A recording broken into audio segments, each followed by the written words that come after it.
Welcome to the next edition of Beyond the Bubble.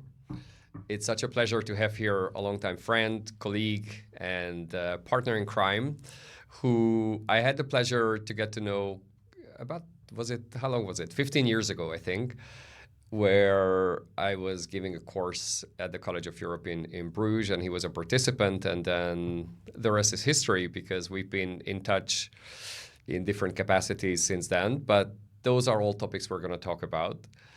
So welcome, Guy. Nice to meet you here. Andras, it's a pleasure to come back to Brussels, especially to talk to you. Thank you so much. So Guy, you are Brazilian who held global functions at Nike. You spent part of your life in Brussels. Now you're in Portugal and you're all over the place with your work. Is that a fair description of what you are? At least the tip of the iceberg. Yeah, mainly in London, Brussels, Portugal, São Paulo. And what I do sometimes is online as well. So you can name it. Yeah. So how would you describe yourself? Because you and I met in a very different capacity, especially on your side, because you were working for Nike at the time, which is something that is very interesting to hear about of what you did then and what sort of experiences you had. And then a couple of years later, you write books, which is Get the Memo right here. We're going to talk about that too. You just gave a TEDx talk in the Netherlands, and you do consultancy, and your main focus is trust. So trust and governance, yes. Trust and governance. So let's actually start with the Nike times, or perhaps even before. So what brought you into that role, and how did you land there? The long story is, during our dinner, nights at home, I was trying to impress my older siblings.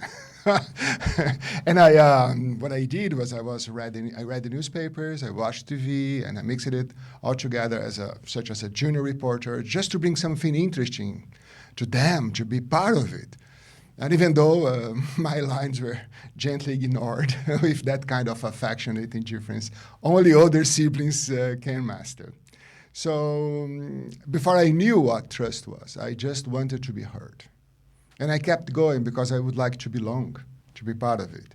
And naturally, I started working in corporations, in public relations, public affairs, corporate affairs. Back in Brazil at the time. Back in Brazil, I spent 9 years with a French company called Alcatel. Alcatel Alstom at that time. I think it was the largest French company at that time. They were producing telecom equipments, trains, energy, and so on. So at the time, meaning 70s, 80s, 90s? Yeah, 90s. From 89... You see, I'm very inconsiderate. That's the 70s. No worries. No. I didn't mean that. 89 to 98. You were a child prodigy, so... In fact, a long time ago, right? So we're talking about the 90s, for someone that, And then I received a phone call from a headhunter because Renault, another French company, was arriving in Mercosur. And probably they were looking for someone that, with familiarity with the French business, management, etc. So then I joined Renault as their first Brazilian director, responsible for South American countries. And 6 months after, I was elected a statutory director. So that was my first experience in governance, corporate governance. Statutory director, what is that term? It's the one that really officially represents a company before investors. Okay. So you could be part of the board or not. But if you are a statutory director, you represent, you sign on behalf of your company. During my time at Renault, I had the opportunity to engage with different leaders from South America and Europe. Renault was making a big investment in Brazil. Also, we were managing to tell the story of a French car. At that moment, French car was not something clear to the minds of Brazilian consumers. So they were used to buy French luxury things. So not mechanical, industrial things. So we spent a lot of time, working on it, behind the scenes on how to create a brand that was more connected to the society. So one of the things that we did, we sponsored the Brazilian Carnival, the famous Carnival. And then So the Rio Carnival is sponsored by Renault. Exactly. Okay. It was very original at that moment. And other brands followed us after that. So I spent many time there. And then for different reasons. Sorry to stop you here for a second. Was it a controversial thing, either from the Brazilian side or the Renault side, to say, well, everybody's showing off in a very visible manner, and here comes a brand that wants to be associated with that? This is the first time that someone asked me this question about, well, Carnival in Brazil is perceived as a popular folklore activity in different styles. So Rio Parade is one of them.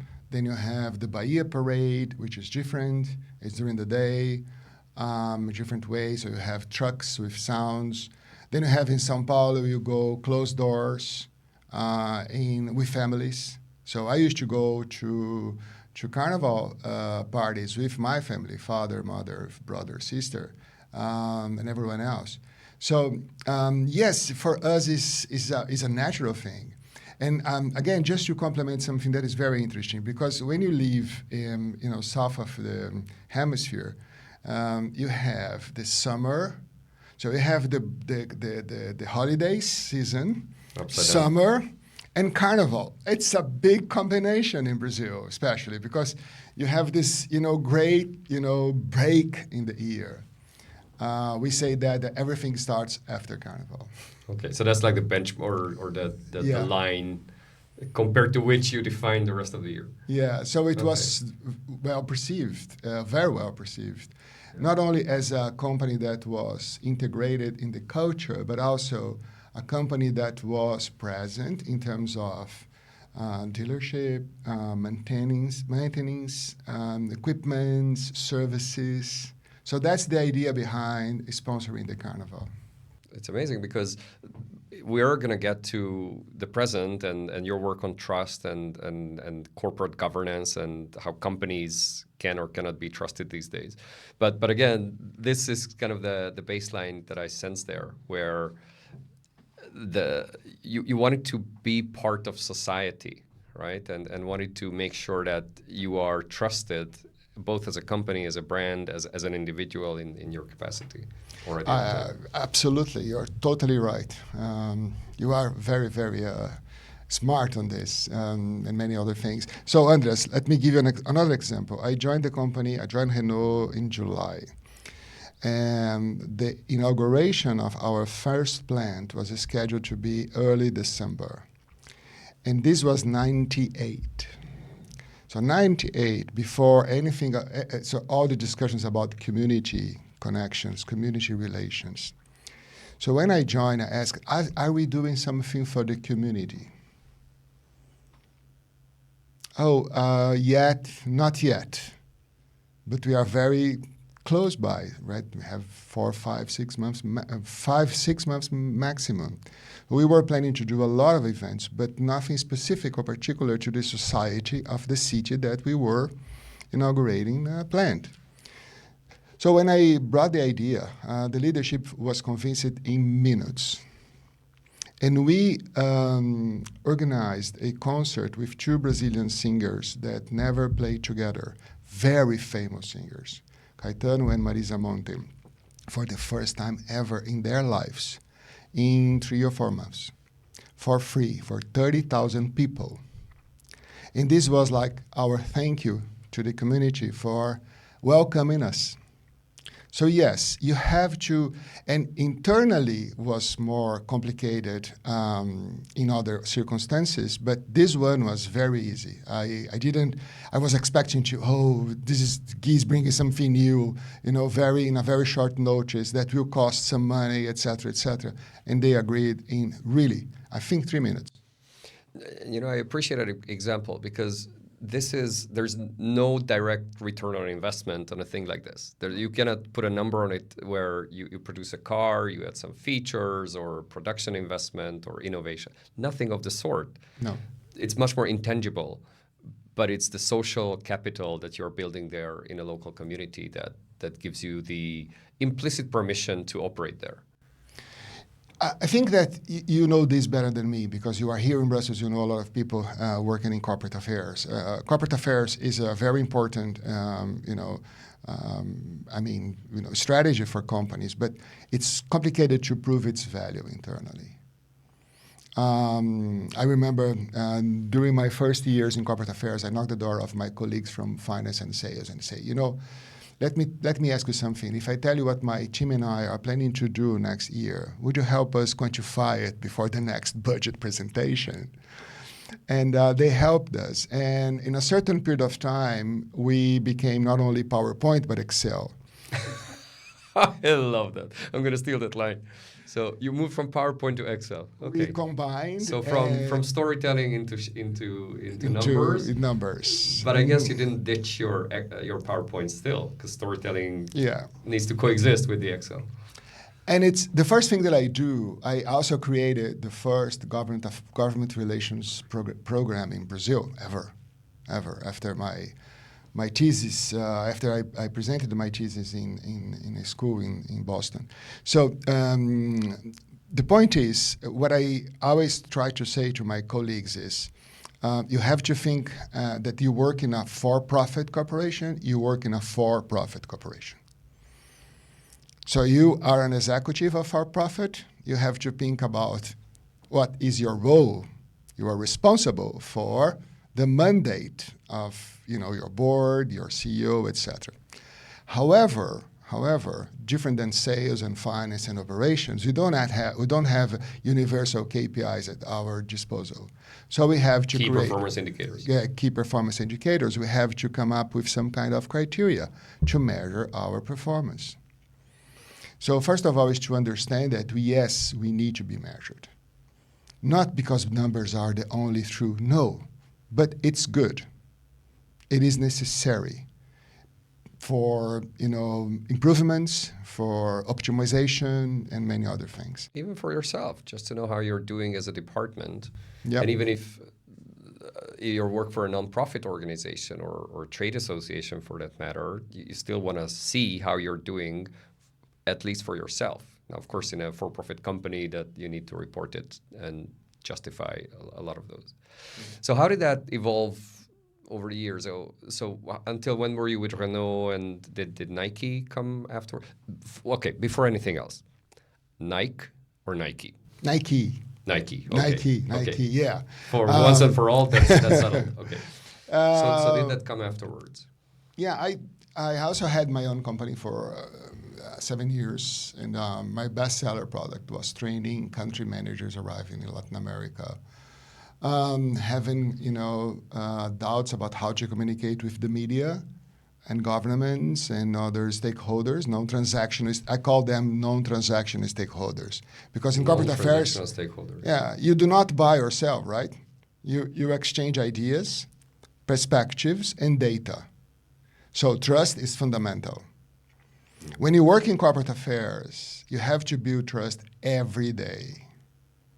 It's not my numbers tell on my behalf. No. You have the storytelling and the numbers.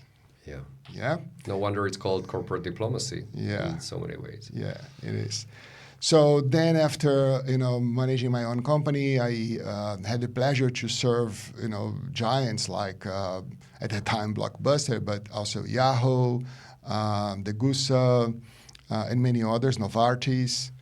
So then I joined corporate again and ended up in Nike before the World Cup in Brazil and the Olympics in Brazil. So Nike was really invested in the country. The Brazilian market was the third largest market in the world for Nike at that moment,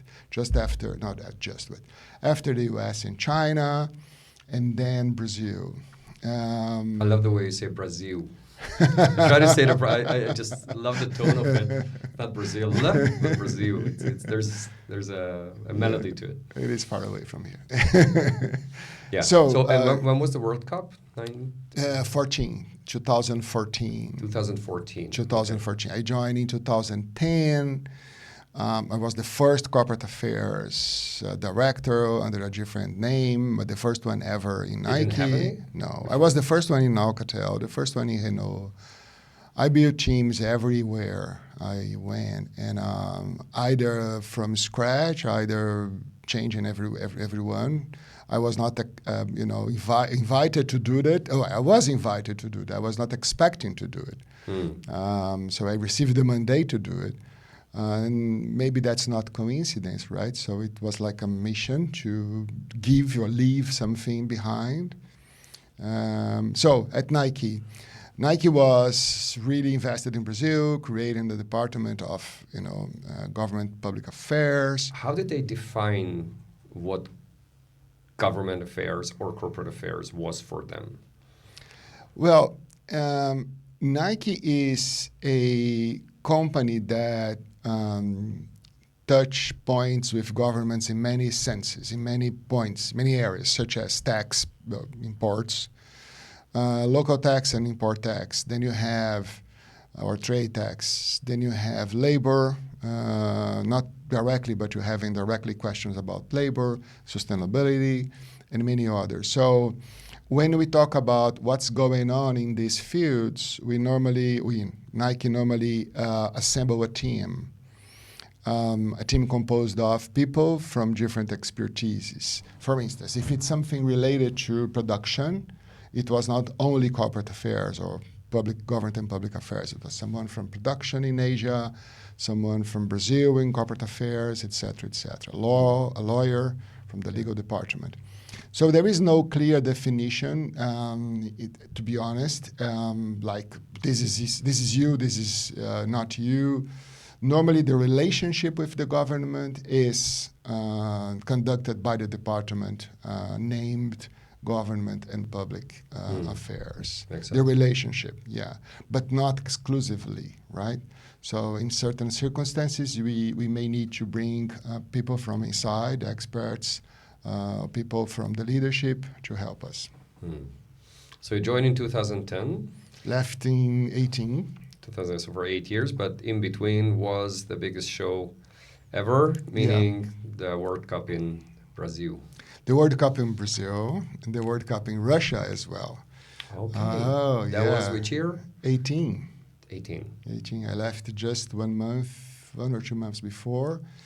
And World Cup for a company like Nike, Adidas, Puma, and many others is one of the most important events for many reasons, not only for the branding point of view, but also from sales point of view, innovation, design, telling the story, creating narratives, etc., creating a relationship with local players, meaning all sort of players.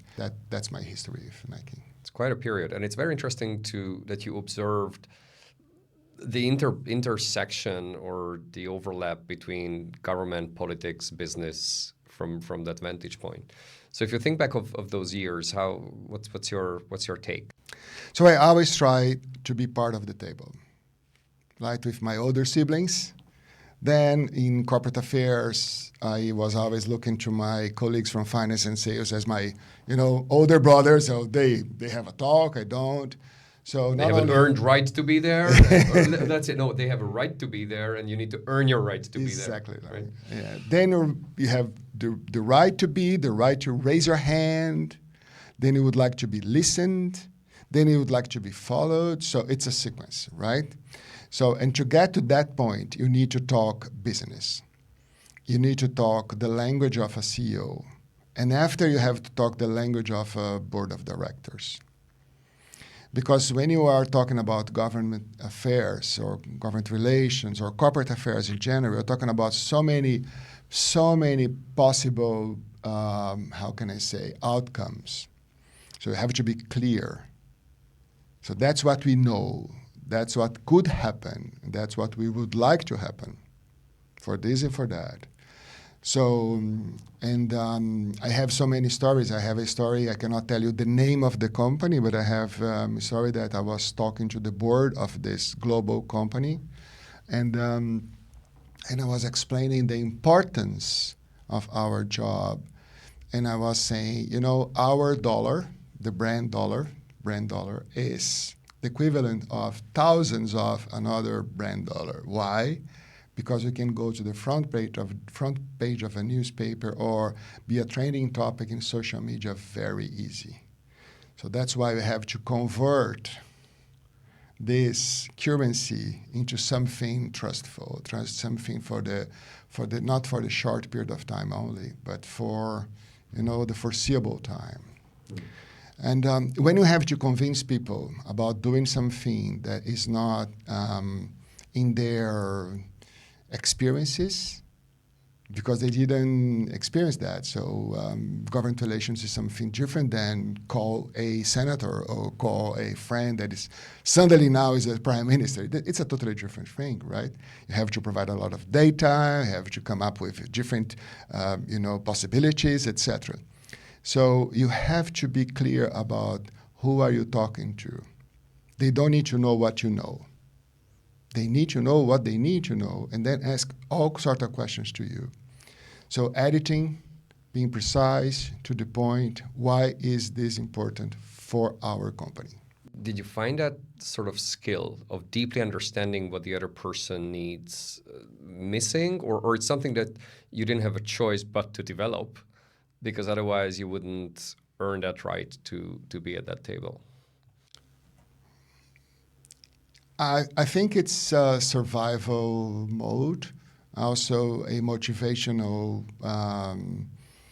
aspect. I would like to be, again, to raise my hand, to be listened, to influence. And the only way to influence is when you see that is important, not in everything, of course, not to agree on everything, but let's make them have an informed decision. An informed decision, it's in theory so easy, in practice so complicated. Because you have the board of directors, you have a CEO, and then you have the executive team, right? So imagine a CEO of 4, 5, 7 vice presidents. But who's representing government relations or government affairs or corporate affairs? Oh, yeah. So there are some bias. Bias is natural. We are all biased by many aspects, right? Our experiences, our studies, professional experiences, whatever. The point is, sometimes you have to call them directly, or they need to call you directly, and you say, "I cannot prove. I do not have the data here to prove." So since the beginning, one of my alternatives was to say, "Oh, this is the worst case scenario, but I have another one. May I tell you?" "Well, yeah, sure." I call it the paranoid scenario. The which one? The paranoid. The paranoid scenario, okay. Yeah. And the paranoid scenario was a fun fact or a funny way to pass the message. I cannot guarantee, I don't have the data or the facts to base my paranoid scenario, but I have my insights. How much is it based on gut feeling, intuition? The paranoid scenario, not only personal, but a group of people. So you have to ask people around you. Right. And the most important thing is to listen and ask again, and listen and go deep as much as possible, deeper and deeper. Because if you ask your colleague from the trade association, your colleague from the commission, from the government, from your team, specialists, consultants, lawyers, but if you just ask one thing, they will say, what they think you want to listen. You have to ask more questions. Better questions. Better questions. And sometimes you have to come back and say me that again, and then try to, make the other person a little bit uncomfortable, and when it's necessary. The point is, as soon as you collect a lot of information, you can have your insight, but more structured insight. But sometimes you don't have all the time to do it, so you have to believe in your instincts, in your insights, or in what happened in the past. Yeah, which with years and with experience and everything that you've learned by then, I think intuition is often understood as something a bit irrational, but I don't think that's the case. Intuition is a sort of a deep knowledge where it's the integration of everything you've experienced until that point, overlaid by facts and information that you know. And if you truly listen to it, there's there are great insights there that are, again, not some esoteric thing, but it's a deeply informed insight. You're totally right. Imagine yourself as a board member of a large for-profit corporation. Coca-Cola. Coca-Cola, Warren Buffett.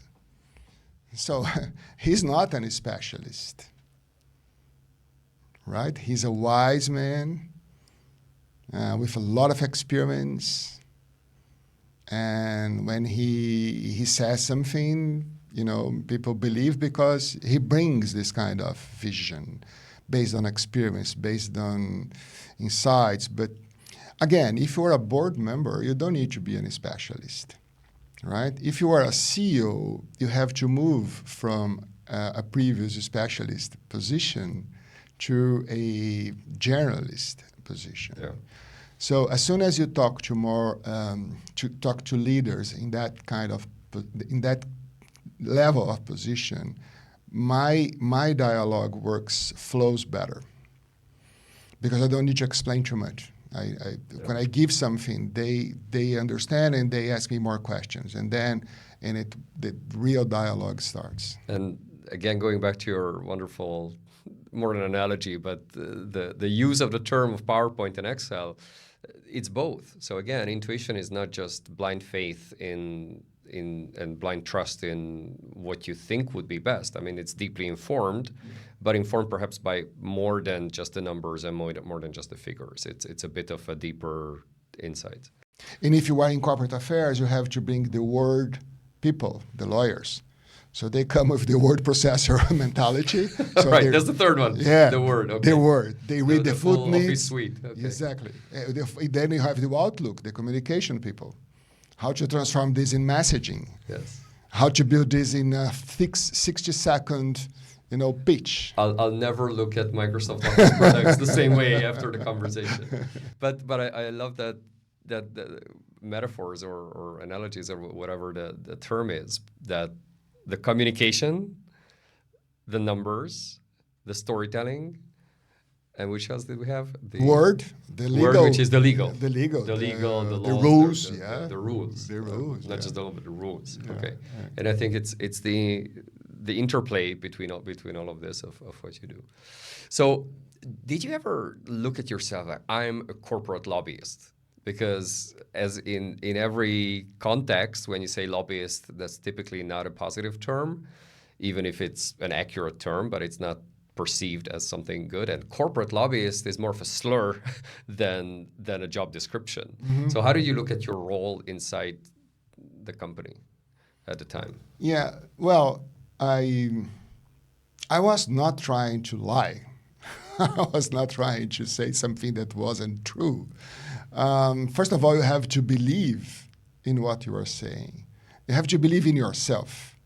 So if you join a company and you say, well, this company is not exactly, the place I would like to be, maybe it will be difficult to be, someone speaking on their behalf. So the most important thing is, and that's what I say to young, professionals. If you're not trusting yourself, you cannot represent your company. If you are not trusting, that you are the right person to do it, this will be a short period of time for you. If it's for a transition, okay, but do not put all your effort on this, because the most important thing for you in life is that when you say, you are happy with your work, yeah, happy with your work is not about just doing what you would like to do. It's also do with people that you would like to be together, but with kind of messages and products and services. In our case, is a message, is the idea, is the perspective that we would like to be involved.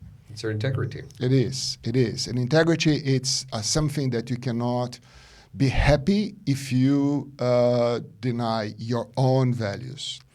So you cannot change your values. You can learn, you can adapt, you can be get older and try to be a better person, and that's real. However, you cannot just ignore it or try to change everything. The very first thing is understanding that there are values at stake, which again is already not an obvious step for many. For me, I wasn't aware. Obviously, I knew the concept of values, but I never thought about or reflect on what could be my values. Try to catalog it or try to write down, and not to mix it with other things which are, let's say, important in your life. Let's say you want financial stability, okay? It's not necessarily a value. A value could be security. Mm-hmm. And what derives from that is having the right finances to do it. Or to say honesty, well, that's a great value, which is a very difficult one in so many circumstances where you really want to be truthful, not to hurt others, not to do that, but be true to yourself and all that. So that is to say, right, like the very realization of what are your values, and I think it's a challenging or difficult or complex conversation when you talk about your personal values in a corporate environment. Absolutely. And there are many, many moments, and then you think, oh my God, what I'm doing here. Especially when you have a colleague or a boss or someone in your team that has totally different values than yours. And that happens. Of course that happens. The most important thing is you have also to think that you are, as a leader, for instance, as a manager, you have to make sure that you are representing your company, not your values. But if you are always confronting your values, the best thing to do is to find another job, find another place to go. If that conflict is so deep or persistent. I left a company. After leaving Renault, it was not my first decision to open my consultancy, but to join another corporate position, but not in the south of the country, but in São Paulo city, in Brazil. So for geographical reasons, I left Renault. Then I was talking to headhunters, and I was offered a position in a mid-sized bank. After 11 interviews, that's normal. So I was offered a job. You said it like a... It's 11 interviews. So 11 rounds of interviews. 11 rounds of interviews. It's not 11 job interviews for different positions. For 11 one position. rounds of interviews. I had this 11. 3 or 4 or 5 times in my life.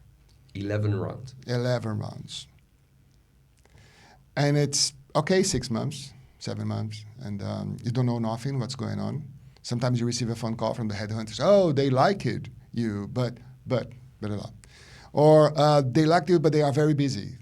They have a travel now, they have the announcement of the results, the fiscal year results, whatever. So you are just there. You have to, continue to do what you have to do and wait for the moment. For instance, I can give you. Then I come back to the bank. But just to be on this particular point, I was in Paris for the World Cup '98 with a group of people from my previous company, from Alcatel. So we were there. We watched the first game, Brazil, Scotland. Then we traveled to Portugal for the inauguration of the Expo in Lisbon. I was working with Alcatel. I returned to Brazil. I arrived on a Sunday night. Monday morning, I was driving to my job, to Alcatel, to my company, and when I received a phone call from the headhunter saying, as soon as you arrive, I would like to talk to you. That was before smartphones. So as soon as I arrived, I called them and they said, well, they just want to extend an offer right now. They would like you to join the company right now. So what happened is this, ironically or not, I traveled to Paris for the first match of the World Cup '98 as an Alcatel executive, and I went there for the last match as a Renault executive. So the same World Cup, 2 jobs, because when they decide, it's for now, right? It happens. It's a global corporation. They need, a lot of approvals, and the decision-making process is low. My point is this. I joined this bank in Brazil. And I joined this bank, again, as a statutory director. And when you work in a bank, it's a little bit different than working in a car manufacturer. Because when you work in a bank, your name, your signature goes through a different kind of regulatory body called central bank. And the central bank will say, oh, are you representing this bank? So everything you have, you own, will be part of your liability. Even in personal capacity? Personal capacity. Your house, your savings, your car, whatever, right? So I joined this bank after 11 interviews, 10, I don't know, around 11 interviews. I joined this bank, and during the first 2 weeks, I said, no way. No way, this is not right. I don't have any proof. I don't have any concrete example like that I can say something really tough. But no, my intuition is saying this is not good. This is not, and I don't want to be here. I don't want to be here. So there is a training period by law. In that case, was 2 months. So 1 week before the 2 months, I resigned for a company, for a job that I was not even officially, assigned. And a lot of people said to me, "You resigned just after 2 months from that bank? Wow, they have this beautiful headquarters, and they have this and have that, and the honor is this and that." Except from, not so many people, I was, asked like negatively. But why not? Why not a year or 2 years? Et cetera, et cetera, et cetera. So everyone was skeptical about my decision. Not my wife, not some of my friends, et cetera. So what happened after 3 years? It was a Friday night. We were receiving people at home. We were having a dinner, and the phone call. The phone started to ring a lot, and then I said, okay, I have to take this. And it was someone saying, "Are you watching television?" I said, "No." "Yeah, the central bank just said the bank that you used to work is, how can I say that? Bankrupt? Bankrupt. 100. So the guy went to jail. A lot of things happened after. I was not in the position to prove anything, but I saw. This is unbelievable, this story. Yeah, I went, and I became unemployed in a very difficult position. Very believable, but unbelievable in the sense of extremely inspiring is the word I would use. I was unemployed, Andras, without money. Okay, not money from previous jobs, but not having an income that I was expecting to have, or. No, I'm very grateful that you share this, because it's the perfect example of corporate world and integrity. This is kind of a textbook example of listen to it, not in a paranoid way and not in an irrational way, but in a deeply informed way, and have the courage to take a decision which is difficult, which is counterintuitive, and even there's a lot of peer pressure around it. When your friends say, "Oh, are you crazy to leave such an incredible position?" And you've gone through so many rounds of selection, and yet you took that decision. Yeah. And so that must have been a deep lesson. It was, and again, you are what you are. You have to, believe in your values and believe in your beliefs, if I can say that. Otherwise, you'll be unhappy. And trust for me is a very clear synonym of happiness. If you trust people, if you trust your friends, your family, your company, it is normally, produces happiness, produces a happy environment for you. On the other side, if you do not trust anything or anyone, you'll be isolated, unhappy. So how to build trust? So the question that I always, that people come to me to ask is, how do I build trust? And again, it's totally personal, right? So it is very difficult. You have your histories, you have your traumas, you have your culture, your ideology or religion. So I cannot give you a formula with do's and don'ts. But my idea is to give you a framework. So then you can decide and how to be trusted. Because otherwise, you'll be just navigating. And it's better to, take control. Before we get to the framework, and I'm fascinated by the whole topic of trust, so we're going to be here for some time, hopefully with value to the viewers and listeners. So first, how do you define trust as a concept?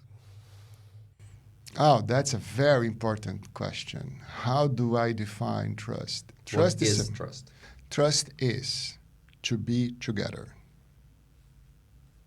When you are together with yourself, you are integrated together with your wife, your husband, your kid, your father, your mother, you are together. You are respected. Trust is not to be alone. The opposite of trust is to be alone. So trust is a deep belief in the future. A deep belief in the present as well. What I'm doing here. Why am I doing this right now? Who am I in this? What's my DNA? What's my future? Who are the people that matters most right now? Andras. How do I want to be trusted by Andras and his listeners? Can trust be, if you look at trusting yourself, let's say you trust that I can do this, I can deliver this, I can get through this. Mm-hmm. That's trusting yourself. So there's no other person involved in that. So how do you put that in this concept? Yeah, trust gives us the courage to take risks, right? Trust turns strangers into friends or allies. And trust is together. The definition is together. It's not alone. Trust is not imposed. It's co-created. So tell me more about that. How is trust, that sort of togetherness and that confidence in taking a risk? Mm-hmm. Because I think risk is an integral part of trust. Mm-hmm. Risk is inbuilt into everything, even if we don't think about it that way. Me drinking that water, trusting that this is not poisoned, and making sure that the building is going to stay as such while we are having a conversation here. So the risk element is an integral part of it. Mm-hmm. How can you increase the trust in you, or how can you earn someone's trust? So how can you encourage someone to take a risk in establishing a relationship with you or entrusting information on you and all the other elements? Yeah, I can give you 3 examples. You are a young professional and you are starting your career. And the first thing you do is to be reliable, to be trusted as a solid team player, right?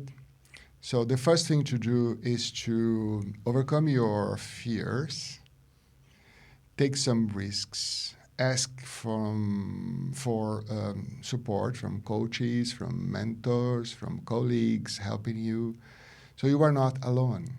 Second example, you are a parent, become a parent, and you leave the maternity with a child. There is no book. Oh yeah, there are, but right? So you have to take care, right? As humans, we need other people to help us to be independent. And you are now the other people. So you are responsible for all life. So even if you read a lot of books, by the end of the day, it's all about you. So you have to trust yourself. You have to trust your spouse if you are together in this, your other, children, your family, extended family.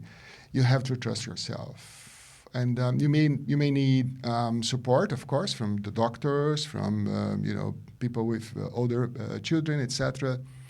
So trust together, risk. Again, third question: you are opening a startup. And this is the first time you are doing something like this, even if you are young or not. And you have an idea, you see that your idea can fix a problem, a real problem, the whole pitch story, right? So, but the first thing to do is, how do I, convince investors or clients or people to join my idea? Are you trusting in your idea? Are you trusting people giving you the right feedback?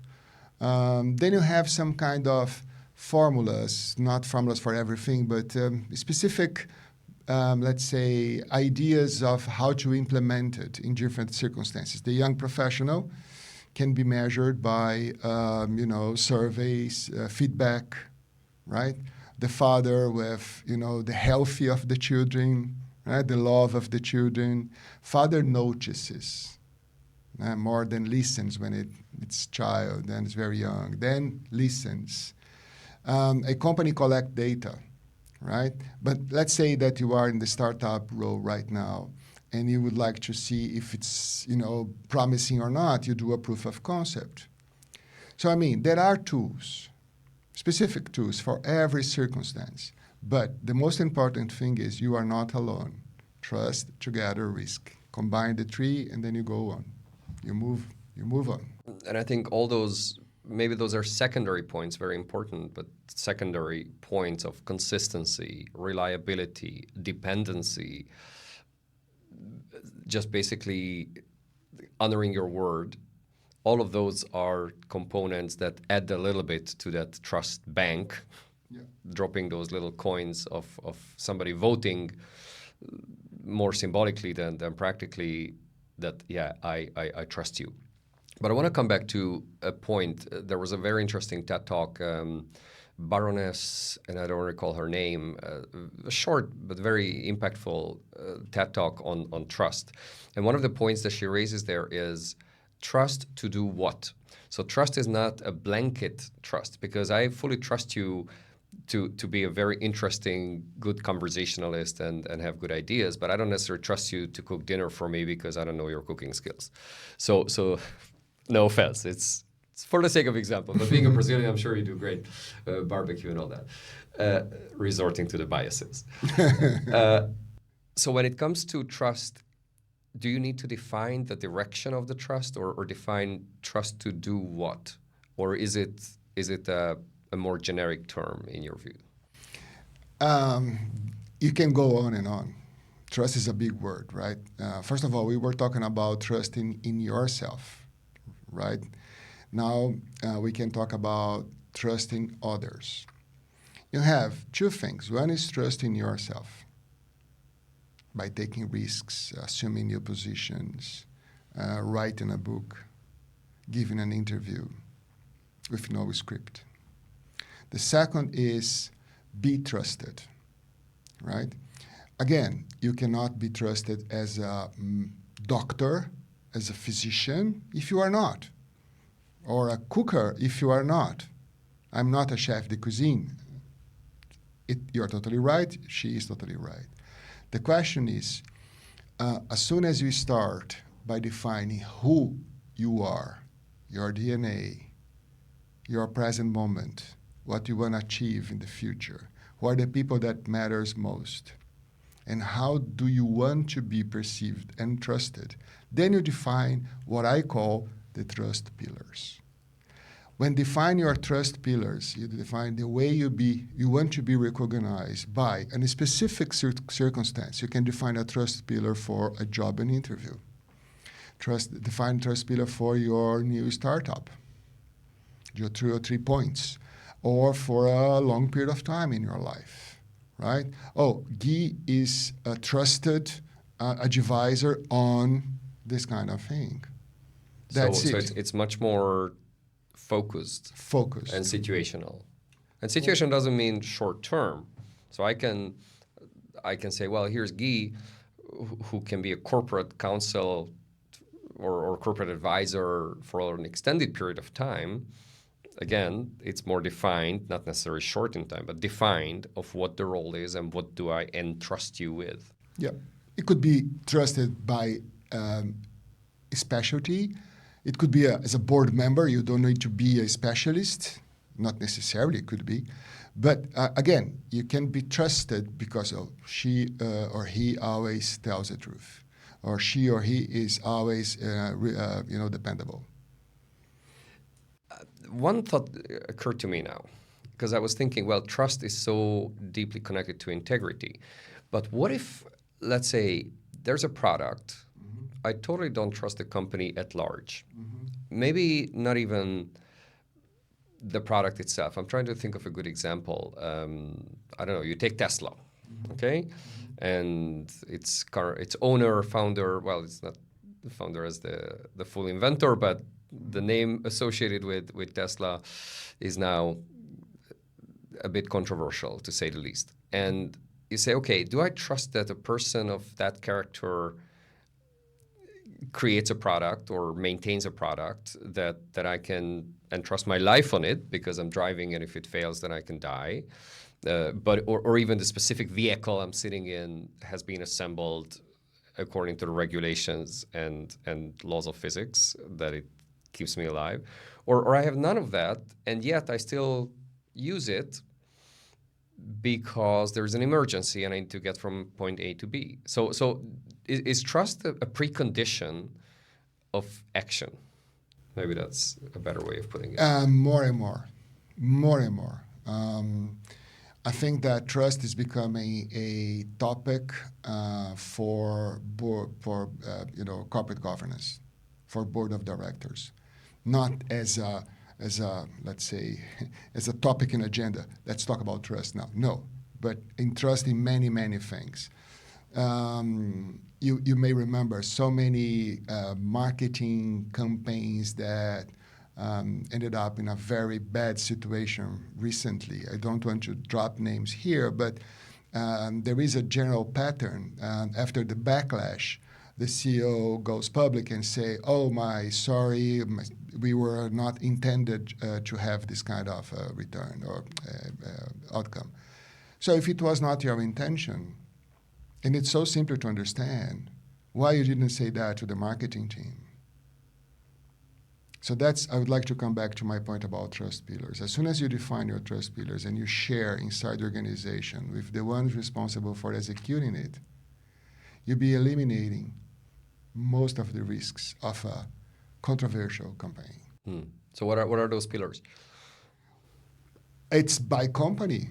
I don't give you a okay, receipt. so it's not like a formula to say, There is no formula. There is no formula because there is no formula to be trusted. There is a formula for you to define your trust strategy because it's about you as an individual, as a group of people, as a corporation.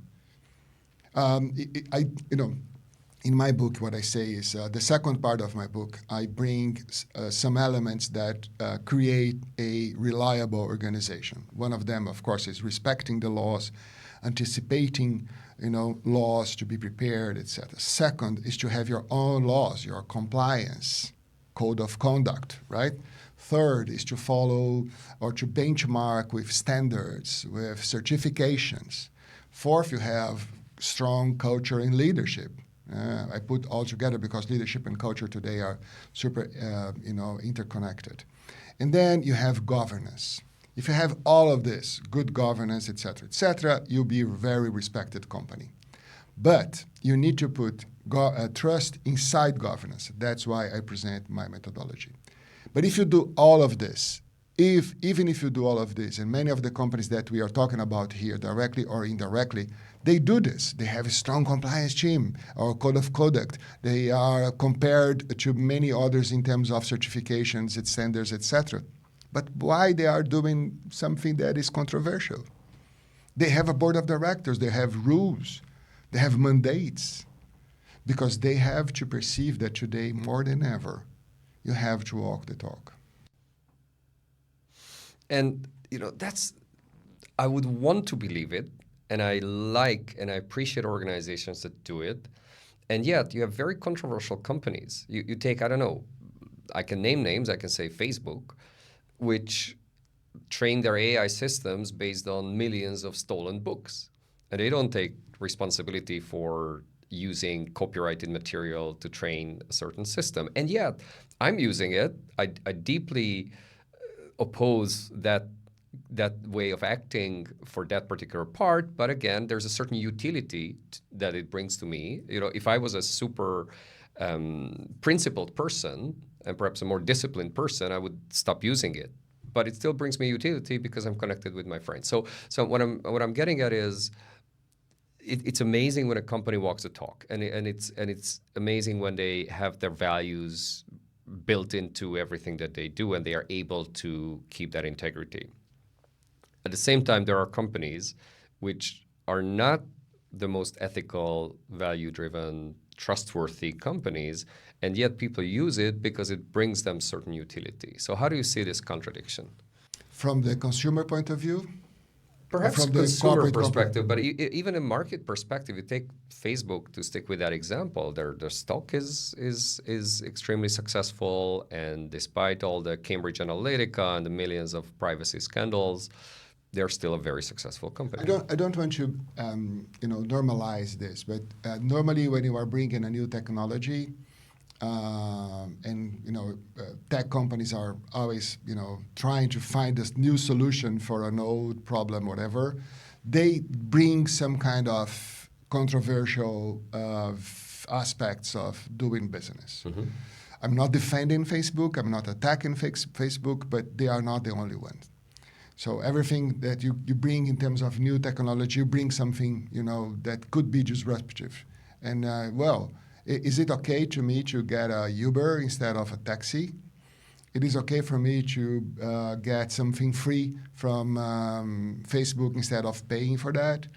So yes, it is a question that many people, they do not have an answer for that, or they have a contradiction in itself. So I believe in something, but I continue to use it because... You see, my example is exactly because that. Technology is so comfortable, right? It's so powerful. Yesterday I saw a presentation about AI that was saying something like this. It's not about, just being out of AI. The world will not change because you are not using AI. But the way you use AI, you can change the way you live with AI. And that's the question about you. How do you use Facebook? How do you use a controversial product that you can manage in a way that will not be damaging more, in your opinion, more people, right? Now that you say this, I do realize that very macro level ethical concern, or more than concern, a critique that I have for what they do or how they conduct their business does trickle down even to me as a user, where I might think twice. Do I put this image there? Do I put this data into their ecosystem? Because it might be misused. So yes, actually, maybe that's an answer to my question. So even there's a utility to it. You keep using it, but you're increasingly unhappy, increasingly distrusting that service that might at one point impact consumer decisions. So I guess the strategic standpoint, this is not a very sustainable When I left the bank, because it was impossible for me to believe that I was, able to change from inside. I will not change any social media platform from inside. Who am I to do it, right? But I can change my part. I left the bank. I can change the way I post things.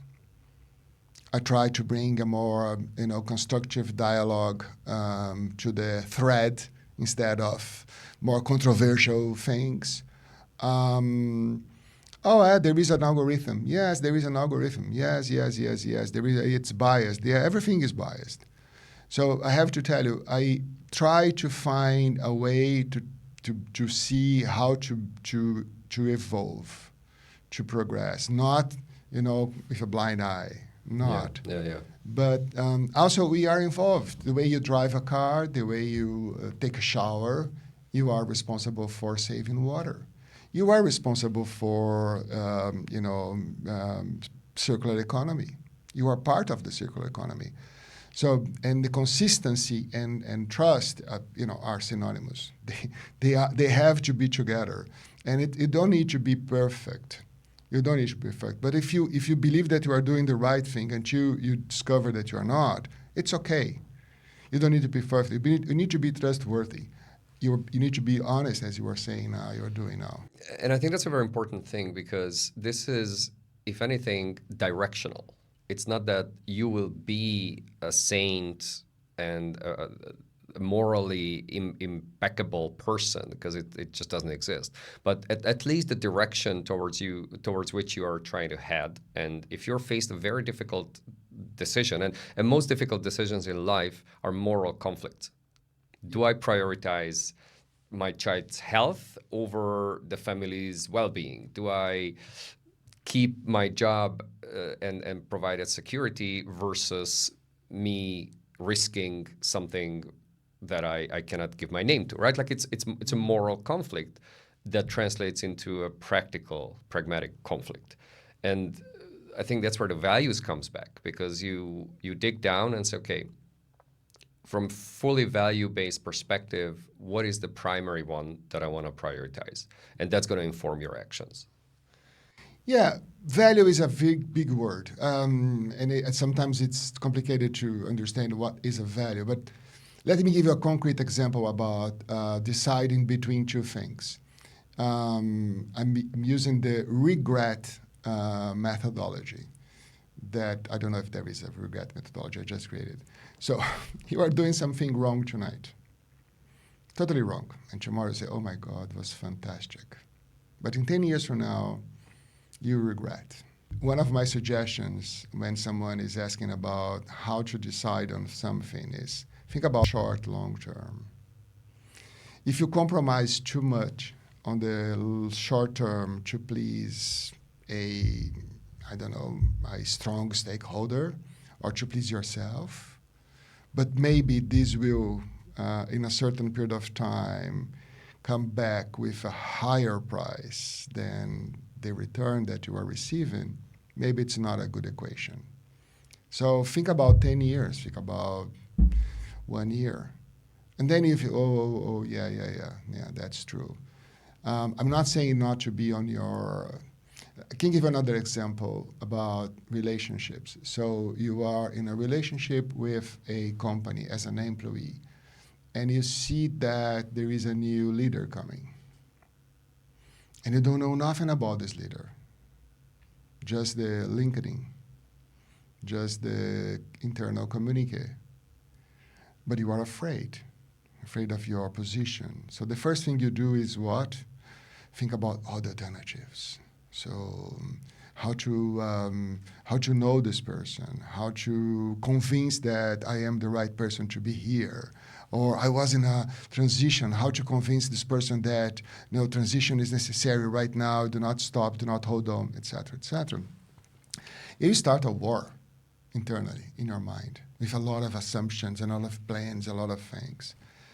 So in this case, my first thing is do not, using the regret, do not take the first step. These are very difficult things. Where do not take the first step. Just listen. Right? Just listen. Intuition. Listen. Because, sorry to interrupt you, but Yeah. I saw myself doing something like this, not waiting and increasing the problem. And I saw myself doing the opposite as soon as I became, more familiar with this concept of just give the time and listen and understand the other person. Wait and see. I was in the train this morning coming from The Hague, and I was looking for a free seat, and I saw a free seat, and the person on my side was a little bit uncomfortable with me. I don't know why.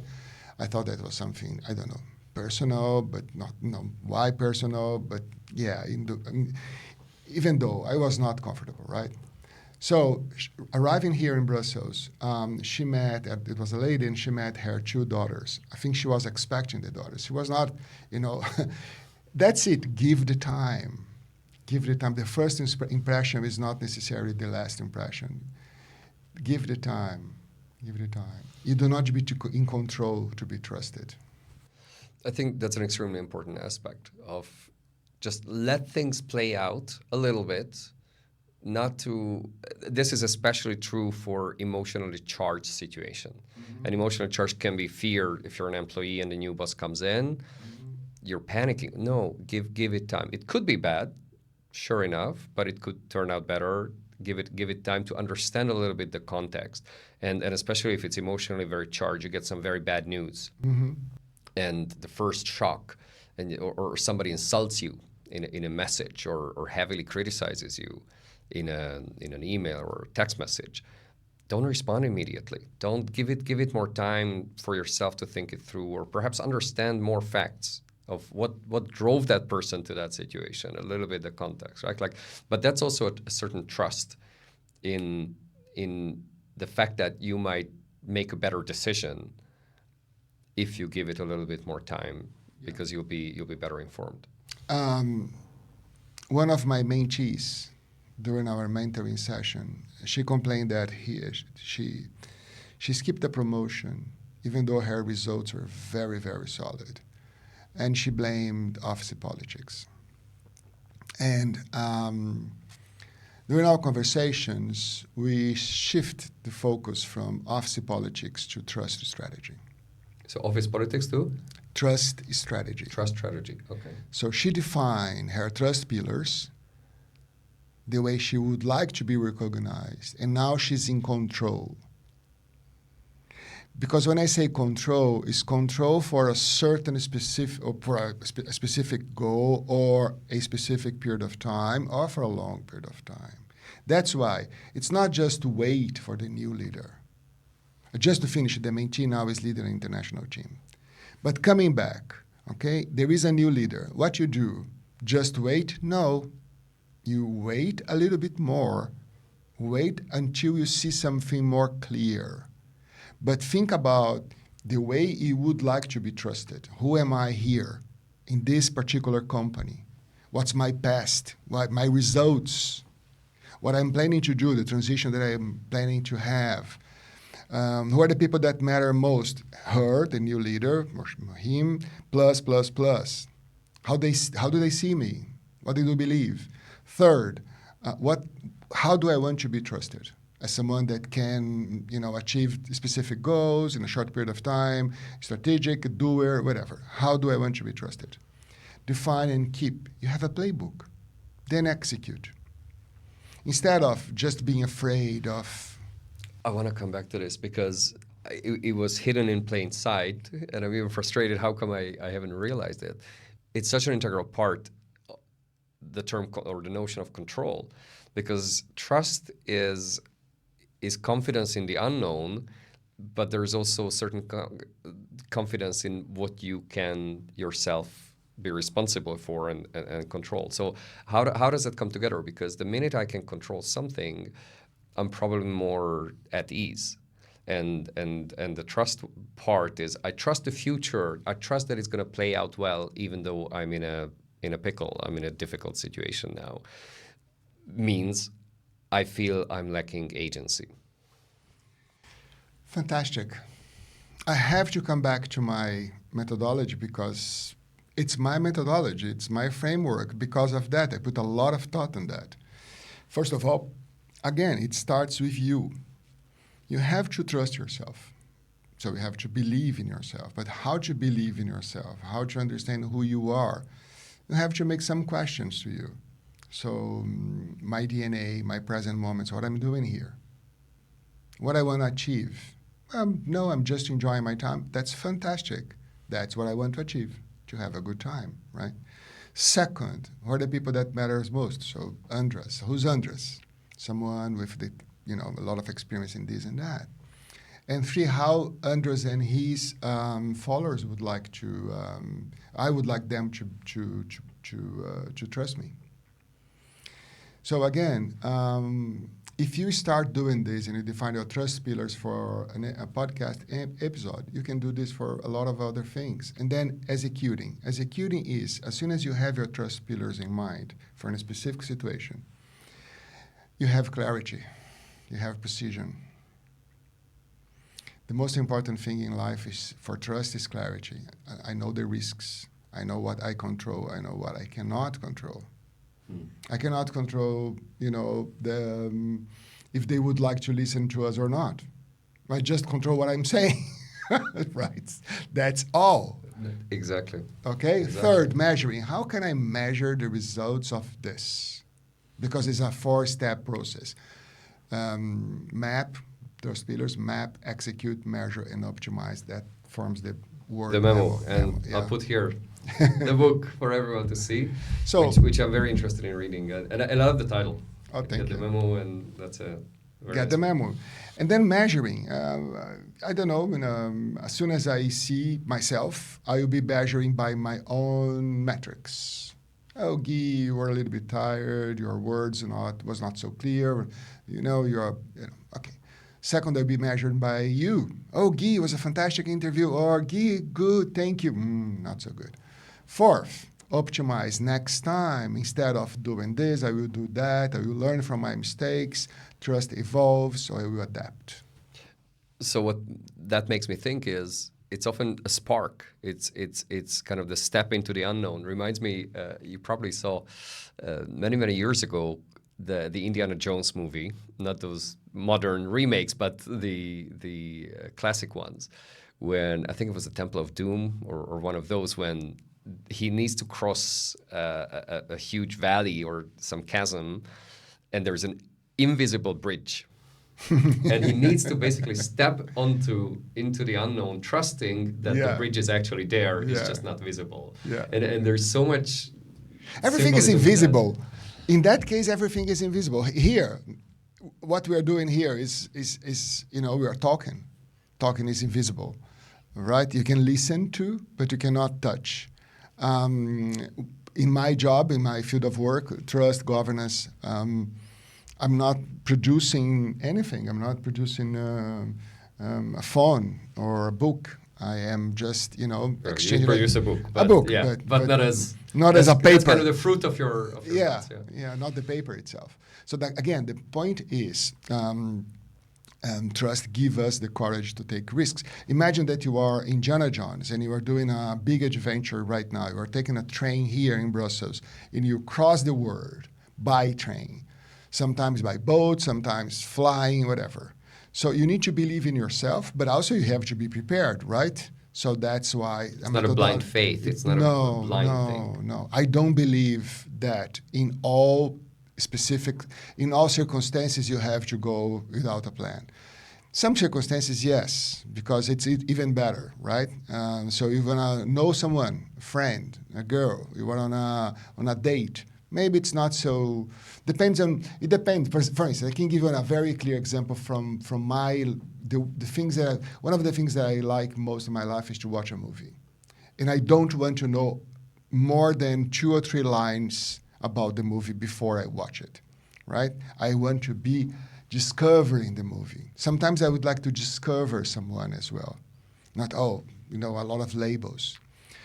So, but in other circumstances, I was in The Hague, I'm taking the flight tonight, I need to know how to get there, how to go from here to my home. So I need direction, I need a ticket, I need a map, I need money, I need passport. So you need things for specific things, and you need to trust that you can control this.